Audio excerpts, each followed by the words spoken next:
Welcome back. We are now going to look at the expected income and expenses associated with a property. In essence, this constitutes the property's balance sheet. You'll notice that there are two columns here, one for conservative assumptions and another for optimistic assumptions. I like looking at them both because it can give me a feel for the kind of range of income I can expect from a property. However, I strongly suggest that you base your decisions on the conservative numbers. It may be more difficult to find deals that still make money under these assumptions, but it will help assure that the chances of you not making money is much smaller. When we look at Ben Leibovich's critique of property underwriting later on, you'll see that even my conservative assumptions are optimistic compared to his. What Ben is really doing is two things. First, he suggests that it's necessary to find really good deals before you go ahead. And second, he is using his conservative assumptions to see how this impacts the max offer he can make on a property. In effect, he is reverse engineering his max price. More of that later on. Let's look at the revenue part of your balance sheet. Your gross scheduled income is the expected rent you're going to collect every month. If you don't have good data on market rent rates, you can use a tool like Rentometer or assume the rent to be a percentage of the purchase price. All of this is fine for your initial analysis. But before making a decision about a property, you need to establish what the market rent rate is. In this case, we are assuming $1,000 for our conservative column and $1,200 for the optimistic column. You're going to want to assume a certain amount of vacancy, so that you have reserves in place when you don't have tenants to cover expenses and debt services. Conservatively, this is 10%, while optimistically, this can be reduced to 8.3%, which corresponds with a month out of the year. This now gives you the net scheduled income. Often this number will be the same as the gross operating income unless you have additional income from things like washing machines, vending machines, or renting out parking spots.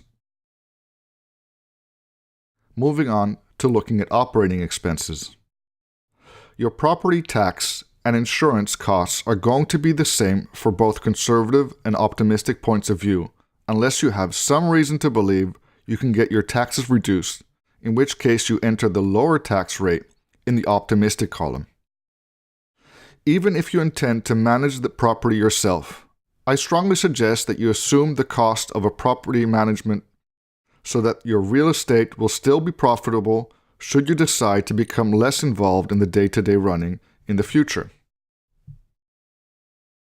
Property management typically costs between 11 and 8% of your gross scheduled income, depending on your market and how many properties are being managed.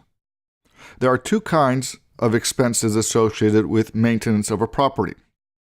The first is repairs, which covers plumbing, painting, and other minor repairs needed on the property. You should assume this to be about 10% of the gross scheduled income, and besides the standard things that come up like clogged toilets, you are going to incur these kind of expenses when you are turning over tenants. From a tax perspective, these are considered expenses.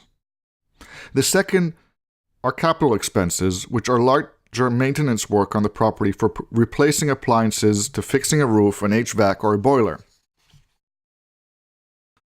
These are considered investments in the property from a tax perspective, which depreciate over time. With a newer property or recently rehabbed property, you are less likely to encounter as much maintenance work initially. In any event, you are best served if you set aside money to cover both on a monthly basis until you have a pool of, let's say, $5,000 to cover expenses instead of having to take money out of your own pocket. With multiple properties, you will start enjoying efficiencies across your portfolio where you need to set aside less for each property, but you have a large overall pool of reserves. If you're buying a condo or a townhouse, you're going to have HOA costs. Typically, this will reduce your CapEx somewhat, as well as take care of any landscaping and snow removal. With single-family homes, the tenant will typically pay for all the utilities and take care of the lawn and any snow.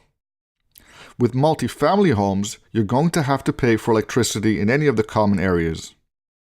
Depending on where you are, you may also be on the hook for heating costs and/or water. You are certainly going to have to cover landscaping and snow removal.